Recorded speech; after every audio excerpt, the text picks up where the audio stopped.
Olá, Shalom!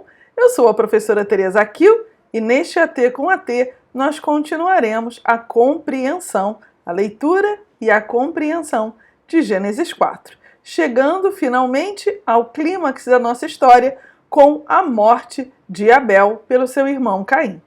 Vamos começar?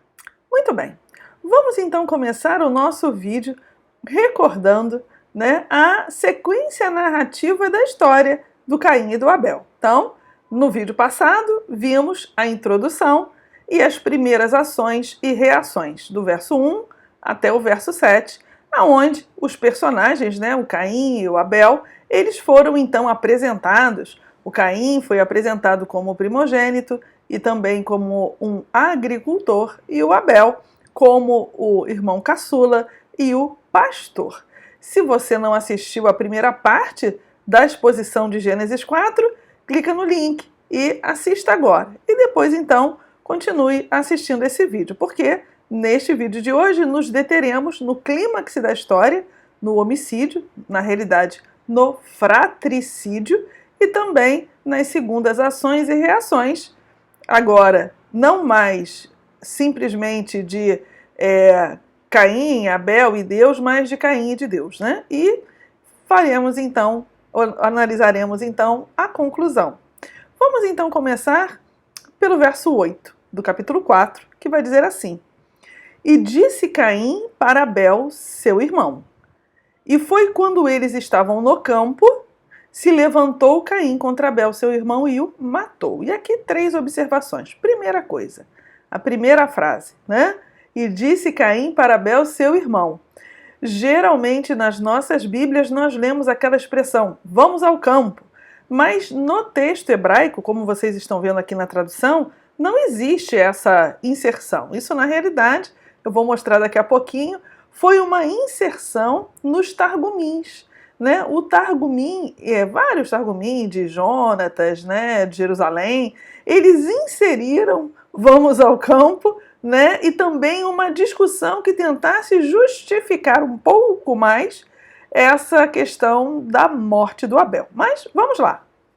Primeira observação que eu fiz aqui para vocês, então. A frase geralmente tem em nossas Bíblias, vamos ao campo. Mas isso, como eu acabei de falar, não existe no texto original. O que levou os rabinos, a perguntar. Porque o versículo não explica o que Caim disse, porque o Caim falou alguma coisa para o Abel. Mas o que ele fala? Então, os rabinos perguntam isso. E aí o Rashi, ele vai falar que o Caim, ele começa uma discussão aqui com o Abel com o pretexto de matá-lo. E realmente o Rashi, ele vai falar isso porque ele tem acesso a esse Targumim, tá?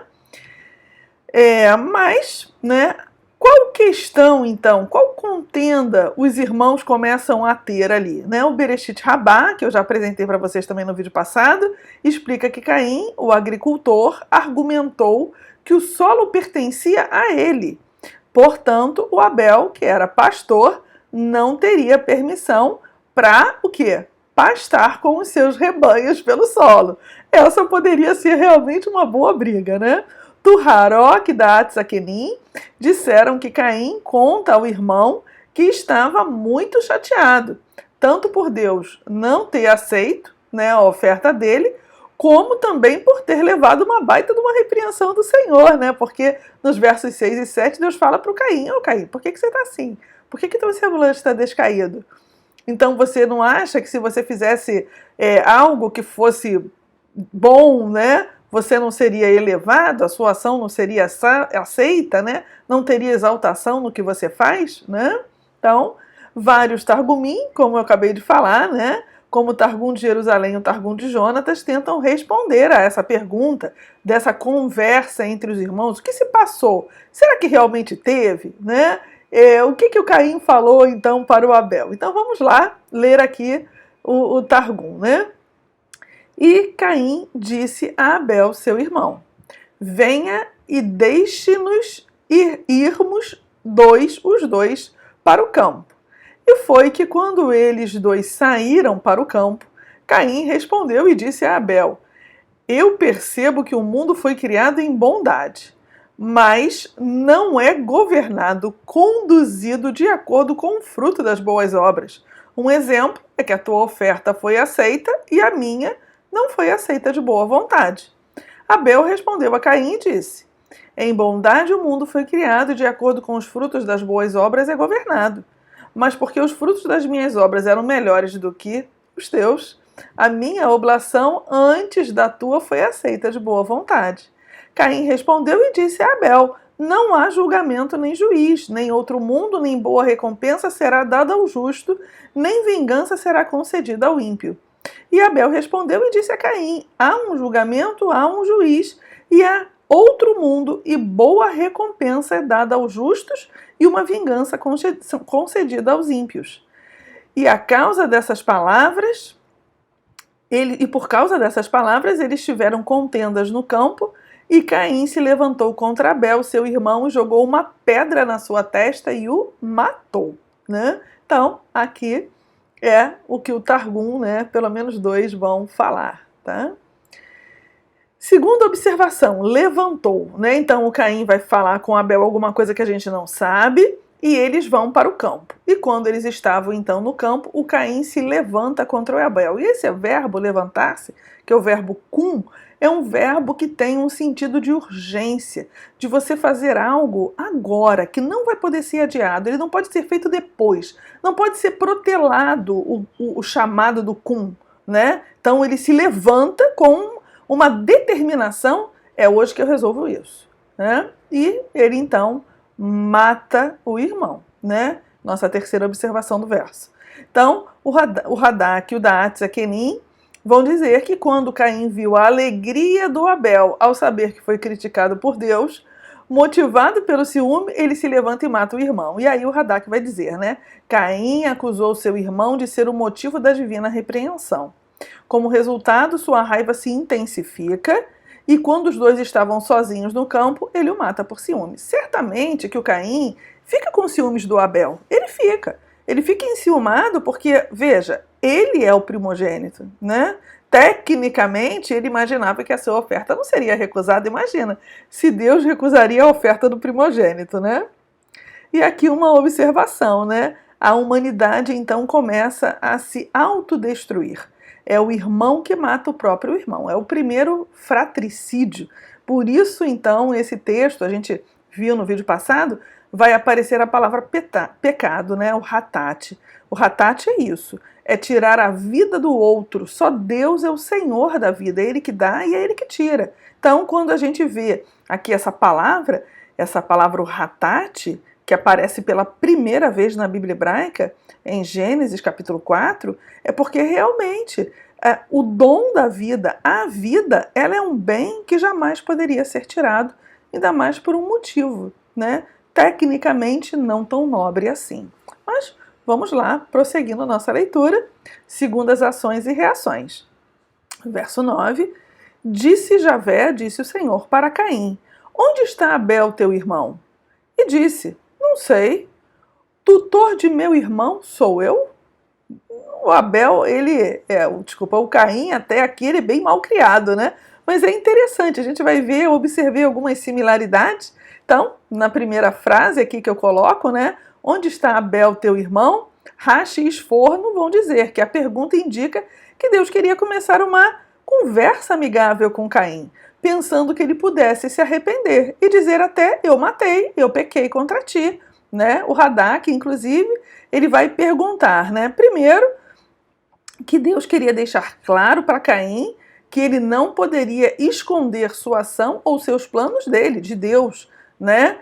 Assim como fez o seu pai Adão, né? É por isso que ele matou Abel no campo, onde não havia nenhuma testemunha, vai dizer o Radak, né? E segunda, que Deus usou de uma retórica, assim como fez quando pergunta para Adão, onde é que você está? Logo depois do pecado, né? Quando ele também vai perguntar para Moisés, em capítulo 4, verso 2, o que é isso na tua mão, sabendo que Moisés estava com bastão. Então, percebe que aqui Deus vai pontuando, né? Ele vai repetindo até algumas ações, né? Ele vai fazendo algumas ações meio que para ver se o homem se desperta do que ele fez de errado, tecnicamente, né? Para Rashi, então, quando o Caim responde, eu não sei, né? Para Rashi, ao dizer não sei, Caim achou que poderia enganar a Deus, né? E o Esforno e o Shifrei Hahaim vão dizer que Caim não pensava que Deus era onisciente, caso contrário, não teria tentado negar o que fez, né? E aí o Esforno vai dizer, Caim não sabia da capacidade de Deus de saber o futuro, pois tal acontecimento foi reservado apenas para aqueles que se apegam a Deus ou se tornam muito próximos dele. Isso até é bem interessante, porque realmente, até esse momento, a narrativa de Gênesis, ela não nos apresenta um Deus onisciente, nos apresenta um Deus onipotente, né?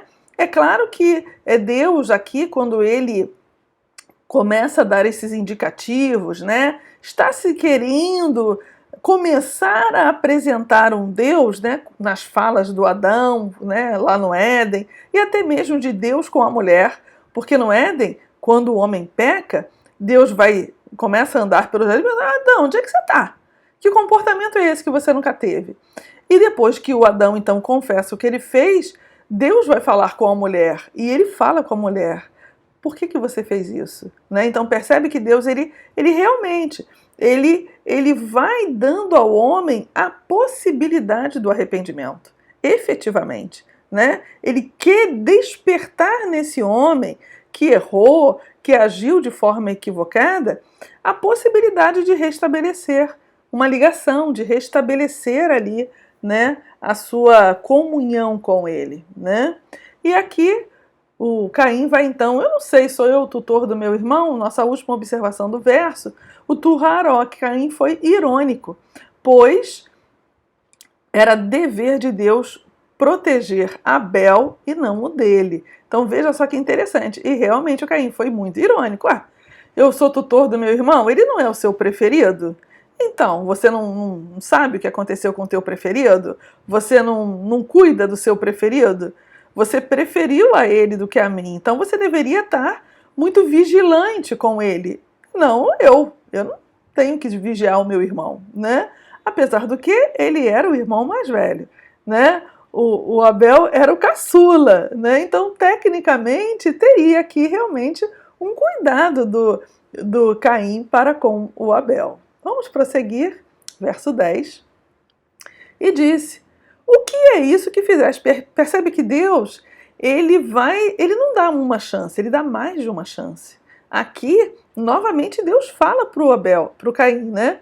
O que é isso que você fez? A voz dos sangues do teu irmão grita para mim do solo fértil, né? Então, é como eu disse, né? Quando Deus pergunta de novo, ele está fazendo o quê? Dando uma nova chance para o Caim se arrepender, para o Caim cair em si. E dizer realmente, né, que ele fez algo contra o seu irmão. E fez algo por um motivo que, puxa vida, né, não era tão assim nobre, né, não era tão justificado assim, né. Sangues, né, do teu irmão, no plural, né, coisa que a gente também não vê nas nossas Bíblias, né. E aqui a explicação é que os sangues se referem às descendências que o Abel poderia ter tido, mas por morrer cedo, ele acabou não podendo ter.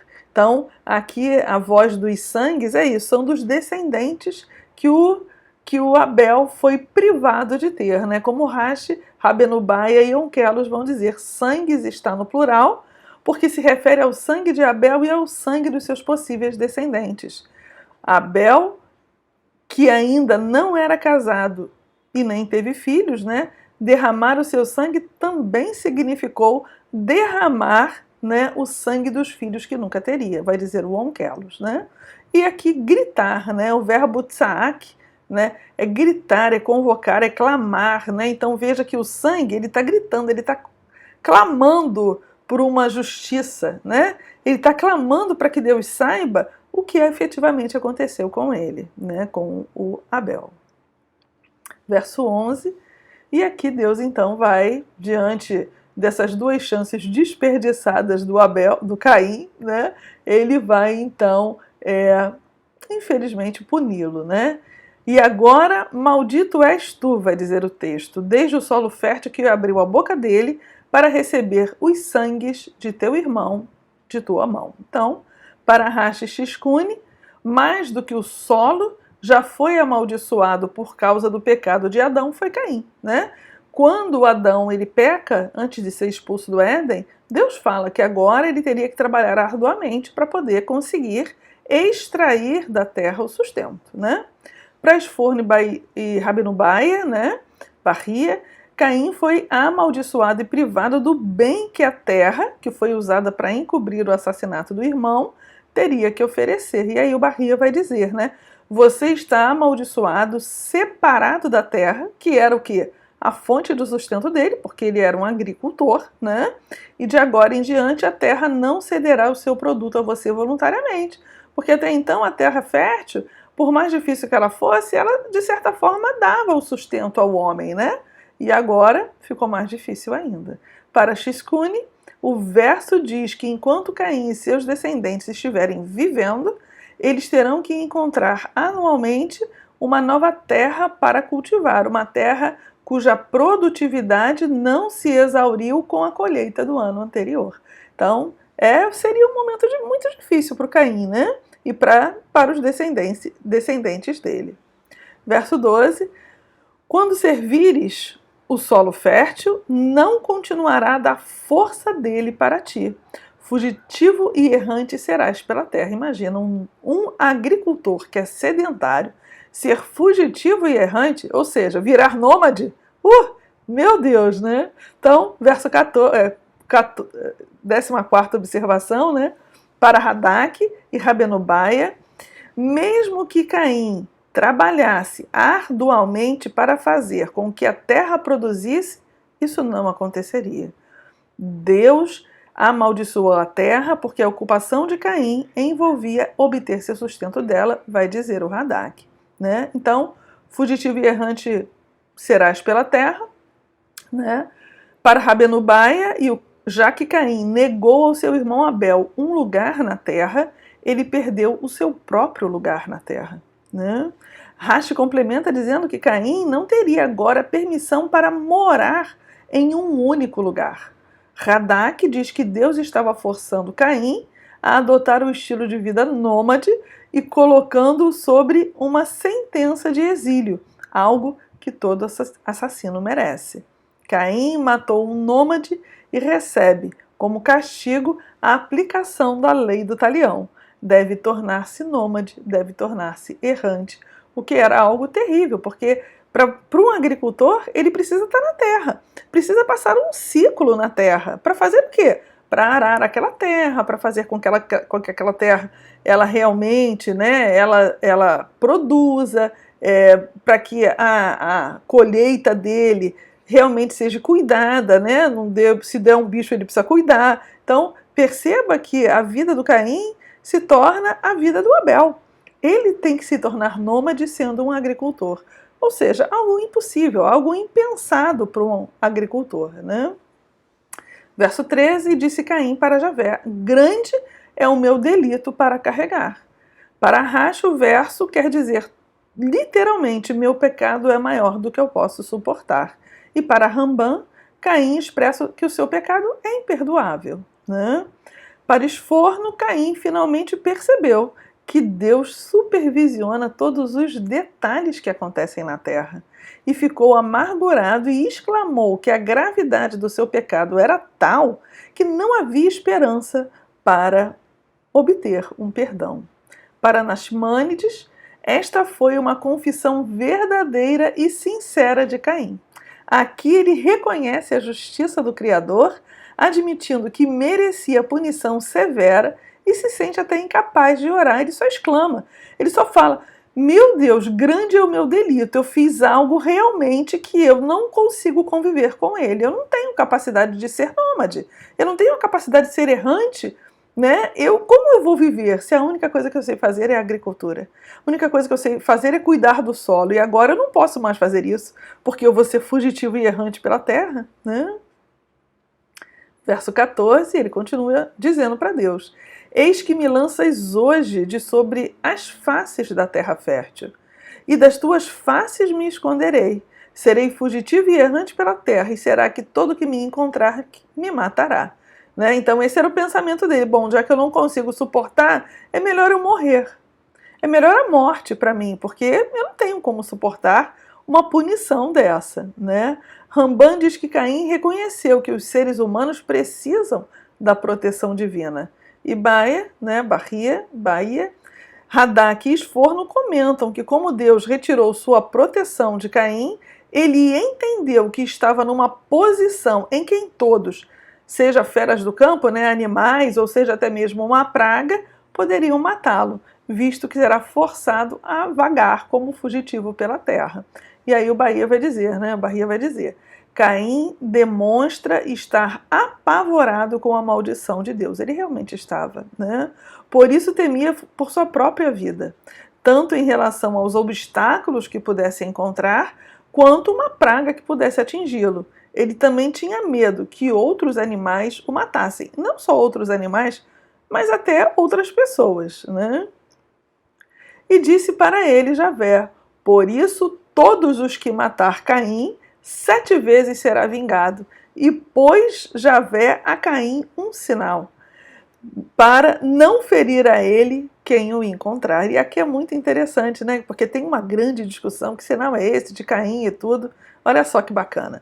Rashi e Esforno dizem que Deus anuncia que qualquer um que se atrever a matar a Caim ou fizer justiça com suas próprias mãos, seria punido 7 vezes mais, ou seja, na totalidade. Isto é, quem responder com violência, né? Quem responder à violência com violência será punido sem medida. A punição será total e exemplar para quem matar a Caim. E é por isso então que Deus vai colocar um sinal em Caim. E que sinal é esse, né? Que sinal é esse? Radak lembra que esta punição severa foi necessária para que as pessoas não achassem que um assassino poderia ficar impune, né? Mas agora, Caim, então, mostrou ter consciência da supervisão divina. E o que é que Deus vai fazer? Vai colocar nele uma marca que serve como o quê? Que serve como uma proteção. A marca, o sinal, o ote que Deus coloca em Caim é um sinal de proteção contra os perigos, contra os medos que ele estava tendo. Deus realmente tem pena do Caim. A gente percebe isso. Deus aqui, ele fica com pena do Caim. Não só com pena do Caim, mas ele também entende que o Caim não pode extinguir a maldição dele, a punição. Caim precisa ser punido pelo que ele fez. Então Deus vai protegê-lo com um sinal. A gente não sabe que sinal é esse, o sinal não é dito, mas isso é uma função, ou seja, a natureza do sinal, né, o que é efetivamente um sinal? É uma letra, é um ideograma, isso é o de menos. Porque o que importa aqui é que esse ote que foi colocado no Caim, ele serve como uma proteção, para que ninguém o mate, para que ninguém o maltrate, para que ele realmente experimente o castigo que ele mereceu, né, por ter matado seu irmão. Verso 16, nossa conclusão. E saiu Caim das faces de Javé, e habitou na terra de Nod, em frente de Éden. Então, para Rashi, Caim foi embora com uma fingida humildade, né, para Nod, para a terra onde os exilados, os errantes e os sem pátrias, eles realmente vivem, tá? Para Xiscune, Caim recebeu um novo sopro de vida e aceitou o julgamento de Deus. E Radak diz que Caim foi para longe do Gan Eden, do Jardim do Éden, a área onde a presença de Deus estava mais em evidência, indo para uma outra direção, para a direção leste. Então percebe que o clímax da nossa história é o quê? O fratricídio. Realmente o Caim, ele, né, mata o Abel. Concluindo aqui a nossa parte de Gênesis 4, então, em Gênesis 4, do 8 a 16, um homem resignado com a soberania divina, né? É isso que a gente vê, esse homem que tem essa resignação, ele não aceita, um homem que desconta no seu irmão as suas raivas, seus ciúmes, suas decepções, chegando ao extremo de o quê? Matar. Tomado, né? Tomando o quê? Mais escolhas, vemos um homem optando por agradar a si mesmo, ao invés de fazer a coisa certa, ou seja, dominar-se.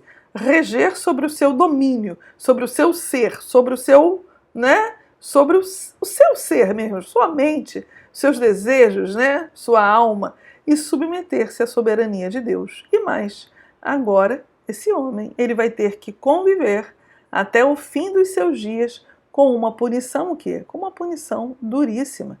E isso aqui é bem interessante, porque a gente vê que realmente o Caim, ele não teve domínio próprio. Ele não conseguiu dominar a si mesmo, dominar os seus sentimentos, dominar as suas emoções. No mundo em que a gente vive, esse é o desafio. Dominar sobre nós mesmos, dominar sobre a nossa mente, sobre os nossos pensamentos, sobre as nossas emoções, sobre os nossos sentimentos. Porque a vida hoje, ela é tão movimentada, ela é tão corrida, ela é tão difícil, que ao longo do nosso dia, nós experimentamos os mais diversos sentimentos, as mais diversas emoções. E nós podemos, então, agir de forma desequilibrada, de forma desarmoniosa com a vontade de Deus, se não refletirmos antes de agir.